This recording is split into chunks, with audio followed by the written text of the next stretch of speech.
Hey YouTube, welcome back or welcome to my channel. I'm Stephanie McKay, and today we're talking about Love and Hip Hop Season 9, Episode 5, and it's called Gwinners and Losers. Gwinners is paying homage to the Gwinning team, who is DJ Self, who is a cast member on the show, record label or management group called Gwinnett Entertainment. So it's Gwinners and Losers, okay? Of course, they start off with a previously on Love and Hip Hop, and basically some of the things they talked about were Kimbella and Yandy's beef, Joe counseling Safari, Jacquay talking about Safari being involved in some type of insurance scam, Kimbella and Jewels and his legal troubles, and Anais, Jonathan, and Kimbella arguing. Okay, those are the things that they cover in the previously. So that basically tells you what this current episode is going to be about. We open up with Sin Santana and her sisters at the house, sitting, laughing, talking, kikiing. I love a good kiki anyway. About the baby, their relationship status, Sin's relationship status, and in the meantime, in between time, Joe Budden is mopping and cleaning up the house, complaining about Sin. And that's going to be important because you're going to see later on in the episode why that's supposed to stick out or whatever. But what I did notice about this particular setup or scene is that, is it just me? Or do you think it's mad rude when you know your partner doesn't speak Spanish and you just gonna speak Spanish to your family? Like, does Joe know Spanish? Like, does he? I just thought that was so funny to me. Basically after that, Joe met with Safari and he brings up the Nicki Minaj beef. Now, in real life, we did watch basically Nicki Minaj like spazzed out on Safari. Accused him of credit card scamming, like stealing her credit cards, buying prostitute, talk about how he bought a new hairline, this is that and the third. Like, those are all things we saw. So it was kind of fun to see it play out on the show. But Joe was just basically, not only was Safari there, but DJ Self was there as well, because DJ Self is where the issue originated from. And I can tell you what happened. Basically, Nicki came to the station where DJ Self works. DJ Self asked her to do a drop. She curved him. She said, no, okay, I'm not doing no drop for you. And DJ Self then coincidentally went on air and said how Cardi B's album was better than the Queen album. Now, we have all found out that Nicki Minaj is real sensitive about this Queen album, okay? So, of course, she went off like, oh, you're a lame, your whole team's a lame, this is that and the third. All of that while still going off on Safari too. So I understand why he was there. And I do agree that Joe Budden is a hypocrite, because he is always going back and forth, arguing this is that and the third with somebody, and that is how his relevance got built back up. So he is kind of a hypocrite in this situation, but whatever, sometimes you just need to listen. They do bring up Mariah Lynn, because Mariah Lynn did jump in DJ Self's defense, but she felt like she was being attacked because when Nicki said your whole crew is whack, that includes her, because she's on the Gwinning Entertainment label. You feel me? So basically, Nicki was saying that Mariah Lynn was whack, and Mariah Lynn can be whack, but I wouldn't just call someone whack. Like, so I understand why she replied. And it's funny that they bring up Mariah Lynn in this moment, because we haven't seen Mariah Lynn all season long. I love Mariah Lynn. Mariah Lynn is actually a staple on this Love and Hip Hop in New York. She's a staple character. So they basically use this to segue her back onto the season. The next scene is we see Kimbella boxing, and they really do try to make it seem like she's going in on that punching bag, which, I mean, how hard can you go in a lace, like a full lace wig? You can't go that hard in the gym. But I don't know. I have natural hair. I can't speak on things I don't know. But Kimbella's boxing and Juju comes in. Now, Kimbella not only has a full lace wig on with the glue or the tape or whatever still taped down, like still fresh, but she has a full face of makeup on too. So this is a scene. Okay. Juju come in and, you know, she was like, girl, you going real hard. What's tea? Mind you, Juju looks really good right here. She looks way more natural. She actually looks realistically like she could go to the gym like that. But I could be being biased, but whatever. And, you know, Kim starts talking about Juelz Santana's addiction and how they got into an argument because she wants him to own up to him being an addict. And pretty much, Juju implies that maybe Kimbella shouldn't have brought it up in that moment. And I mean, yes and no. It's not that big. If the truth is the truth, then the truth should be the truth regardless of when or what fashion you hear it in. If Juelz would just own up to him being an addict, which he has come out and said that, you know, his behavior was based off of his addiction. So I mean, it shouldn't be that hard to reiterate it to Kimbella if it'll get her to just stop talking about it. But, you know, and we go past that. The next scene, Mariah Lynn walks into the nail salon and Sin Santana and Nia Lee are sitting in the puddles getting their nails done. I mean, their toenails done. And, they get to talking. And the funniest thing to me was when Mariah Lynn said she used to strip. Like, y'all paying to see Mariah Lynn strip? I wouldn't pay to see Mariah Lynn strip, but apparently she was shaking her little butt. That's cute. They talk about Sin doing music, and then they do a flashback clip to her. I guess she did some type of performance, and it's just funny because I just never knew Sin did music.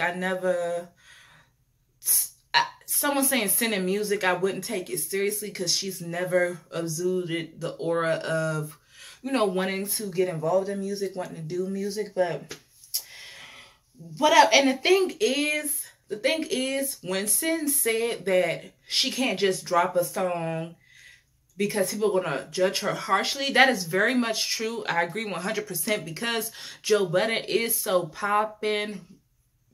And he's one of the biggest music critics right now. I agree 100%. If she drops some garbage, the people are going to tell her it's garbage. Okay. And that's a big burden to bear. So I get it. And then, Nia Lee then comes out and, no, before that, Mariah Lynn, shows Sin Santana a video of, Joe, you know, throwing her trash and garbage in an area, and it's embarrassing. Okay. I'm in a relationship and my partner is a neat freak. I tend to be a little on the messy side. Okay. So I could only imagine how embarrassed I would be if I was blasted like that by someone that's supposed to love me, someone that lives with me. That's like a violation, you know? So I definitely understand why that would catch Sin off guard and be off-putting and not be funny, and something she needs to address him about, okay? Moving past that, Nia Lee touches on her having an issue with self. And in this moment, when she brings up her issue with DJ Self, I realize how terrible Nia Lee's attitude is. Okay, Nia Lee has always had a terrible attitude. That's always been her issue on the show. You know, so that ought to be interesting to see. And then she talks about how she got jumped and stabbed. Now, I personally am not a fan of jumping people. You know, I'm not no jumper hoe.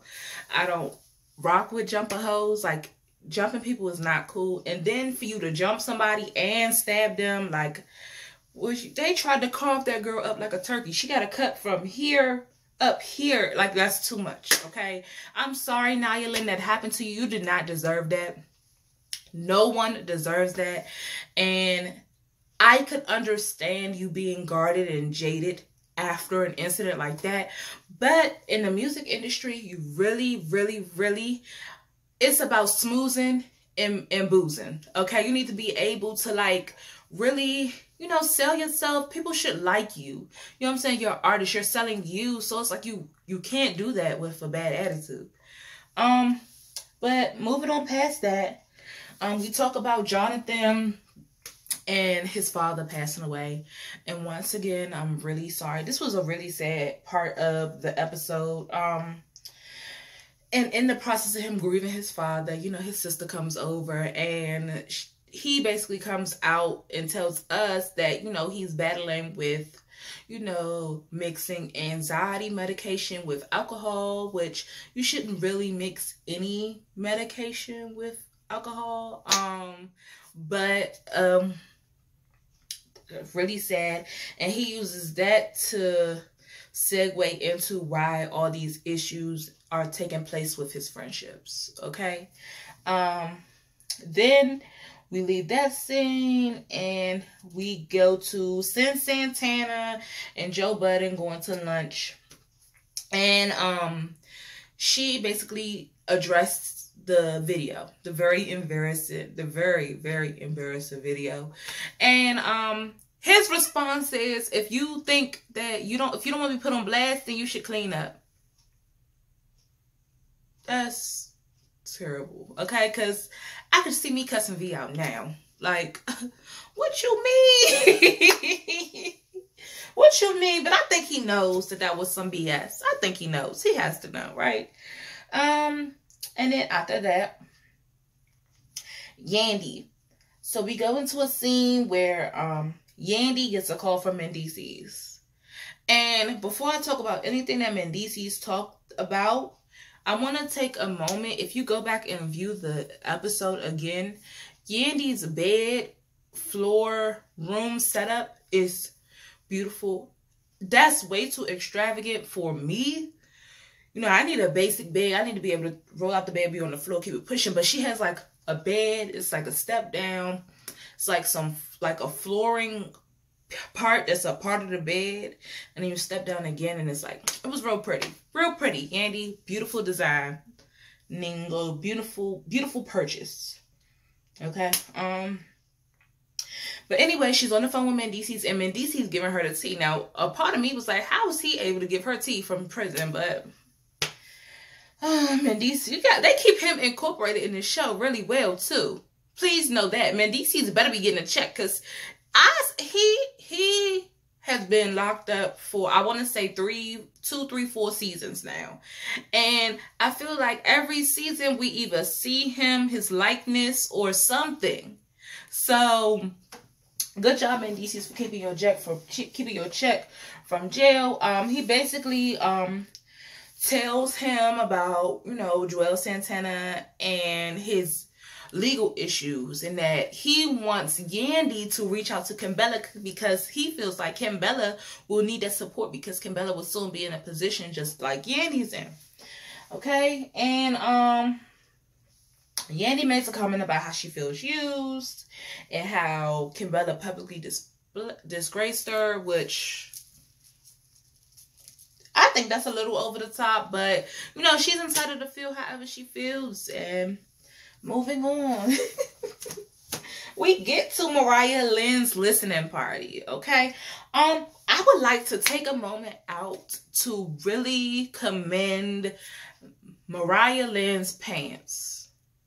Those pants were so cute and innovative, and if I didn't have like the rollage and the cellulite that I do have, I would rock those pants. It's like, just think pants, like regular pants, like cigarette point pants. Real nice pants, but they're like caged in the front where it's like you could see, it's like cut out. I don't know how to describe it. They were really, really, really nice.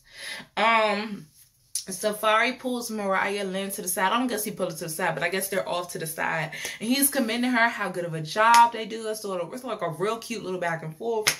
And then Jaquay walks up. Now, Um, this part was funny to me because Safari goes, "What's up?" And he was like, "I'm not about to be fake with you." And Mariah Lynn is like, "What happened? What happened? What happened? What happened?" I want to say this was the one time that I felt like Love and Hip Hop, it was like a real reaction. Mariah Lynn's reaction, what happened? What happened? Like really trying to gain an understanding of what was taking place. I thought that felt real to me. Okay, Mariah Lynn genuinely did not know that Safari had an issue with Jacquay, even though it might not be important at all or important to the storyline, but it was funny. Okay, so Safari then confronts Jacquay about what Cayenne said. And Cayenne told Safari basically that Jacquay says that Safari didn't get robbed for real. He's playing it and it's an insurance little setup. And I personally understand why that would be frustrating for Safari, because that's a serious allegation. Insurance fraud is very serious. Like, you can really go to jail for that. If they find out, even with like workers' comp and stuff, like if they find out that you getting workers' comp and you not really hurt, you out here getting it. No shade, because I know somebody that do that. Anyway, like I was saying, like those are really serious allegations. So I understand why Safari is upset. Now, what made me even more upset is when Safari addressed Jacquay about it. Jacquay never blatantly said, yes, I said it. No, I did not say it. Like he was like, do I look like I would say that? That is the quickest way to piss me off. If we being 100, like if you my friend and you're being genuine and I'm confronting you about something, or if I'm asking you if you say something and the best thing you got to say is, do I look like I would say that? My judgment isn't what's being questioned. Your loyalty or friendship is what's being questioned at the current moment. So that was annoying to me. Okay, that would frustrate me. But yes or no would have been fine, Jacquay. Yes or no would have been fine. But basically, I guess in his way, because I never got an answer, but I guess in his way, he said, no, he didn't say that. So him and Safari shake hands and they move on, which is good, you know, because I don't like people beefing. I don't like beefing, you know, so I get it. I guess that's the end of that. I don't feel like that's the end of that for some reason. I just don't feel like that's the end of that. But, because, you know, Love and Hip Hop is famous for dragging a storyline out. So it's like, I feel like it's cool now. I feel like it's going to come up again, or Safari's going to hear Jacquay say something else or something. I don't know. I just don't feel like that is a closed book, you know. But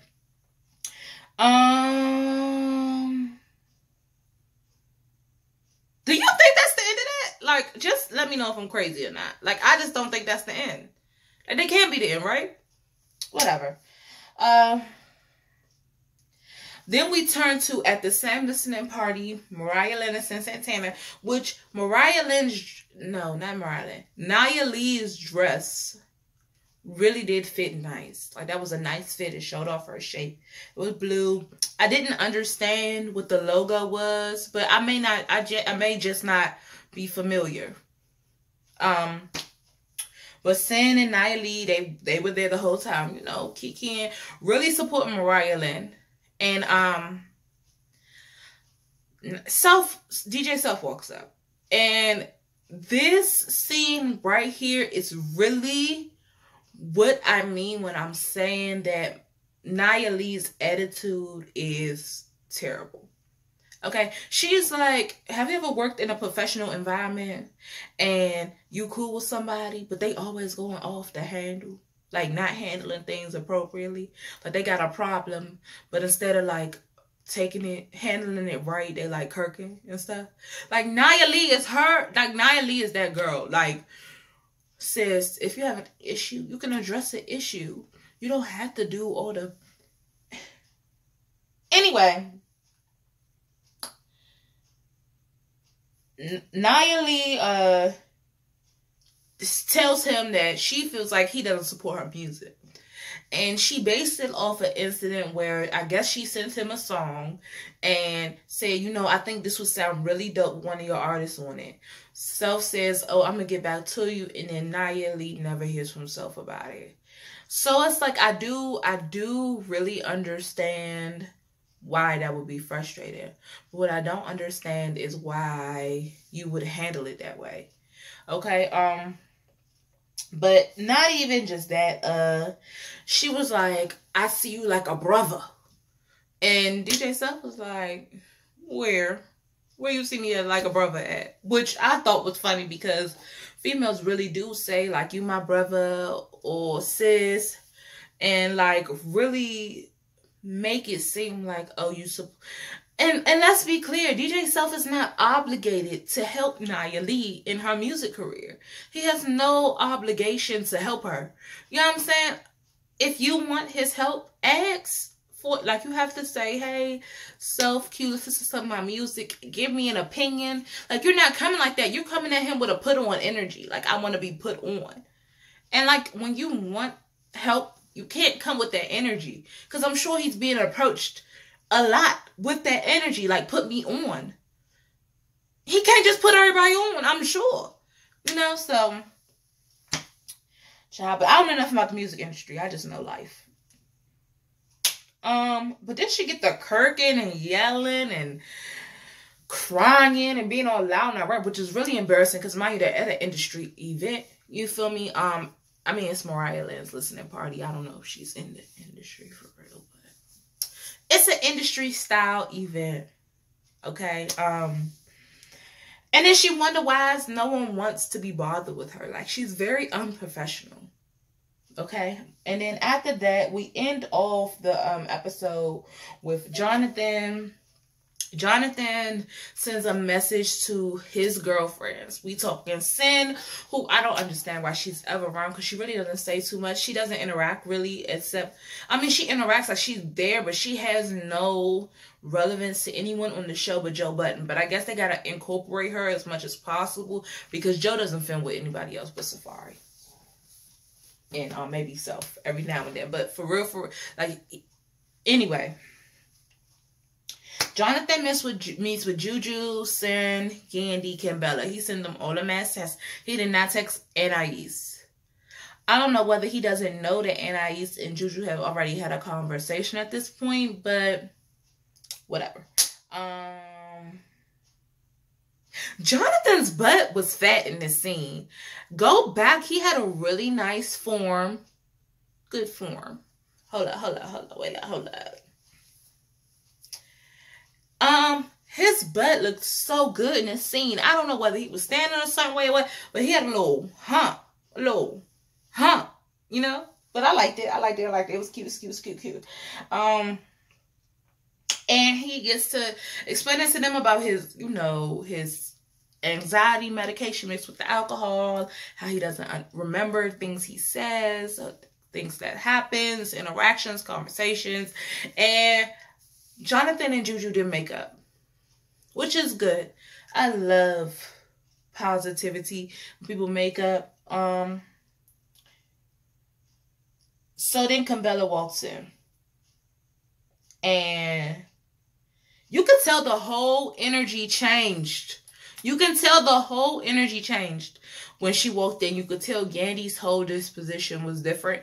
So Juju felt like, you know, nobody else is going to say anything. They're just going to stand here in the awkwardness, but I won't. And plus, I need to utilize this camera time. Go ahead, Juju. I like Juju. And basically, she's like, let's talk about the elephant in the room. And Yandy makes this really nasty comment like, the elephant can speak for herself. Yandy is really nasty.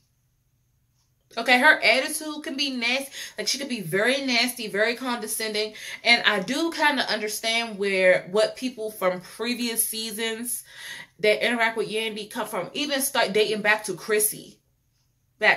Jim Jones Chrissy. Like, Chrissy was even saying, like, yeah, in your mouth. Because Yandy she really do talk to people crazy or nasty. And it's like, I don't understand where she gets this sense of entitlement from. I don't know. But the elephant can speak for herself. I don't need permission to bring it up. Whatever. That's rude. She's rude. Yandy is really rubbing me the wrong way. So Yandy and Kimbella step off to the side to have a conversation. And of course, Kimbella is being Kimbella, which I also hate. Like, she be mad aggressive unnecessarily too. Like, in press position, arms up like this, talking like that. Like, I don't like that either. So, two hoes that don't know how to communicating. Whatever. So they get to talking. And then something happened. And Yandy like, you won't listen this time. And that would have had me tight too. So the conversation was, we gonna talk. And Yandy was like, you gonna listen this time.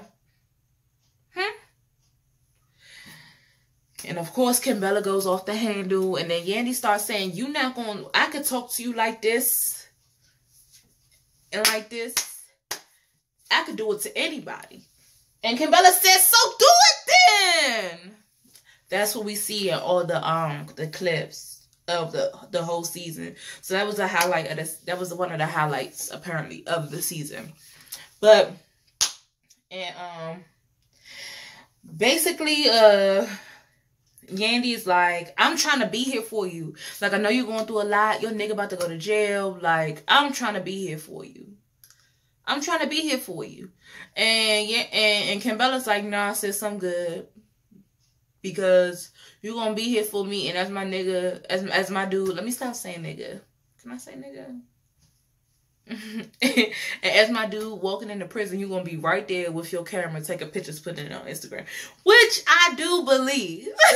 I feel like Kimbella is partially right. Yandy does come across like she an Instagram friend. Like, she'll be your friend as long as she can post the evidence on Instagram. But I don't know. Now, her friend never been her friend, so I don't know. But Kimbella did say that. And the situation ended up unresolved. They ended up leaving. That's it. And that's pretty much the end of the episode. Right now, I'm going to do a moment of shade. And this is going to be a moment on every video, every review I do. I'm going to have a moment of shade at the end where I take 3 topics from the show and I make a shady comment about it. It's not even all that serious, but I like to call it a moment of shade. Now, when my editing game gets up, it's going to be like a moment of shade. You know, something real cute like that. I don't know. So, number 1. Even Mona Scott has realized how profitable the Nicki Minaj Cardi B beef is, okay? Neither one of them hoes is on this show. Cardi B used to be on the show, but she's not on the show anymore. Nicki Minaj has never been affiliated with the franchise besides the fact that she posts pictures on Instagram with half the girls that's affiliated with the franchise. But whatever, girl. But Mona Scott found the way to talk about both of them and bring up the beef somehow in this episode, okay? Which really does add star power to the Love and Hip Hop brand, okay? On top of when they put Fetty Wap in the show earlier, that adds star power too. Even though Fetty Wap ain't cranking no hits no more, he's still a star, a recognizable star. Okay. Second moment of shade was Santana is actually doing something good by trying to break all these Spanish stereotypes. Okay. Not all Spanish women cook and clean. Okay. Let her be great.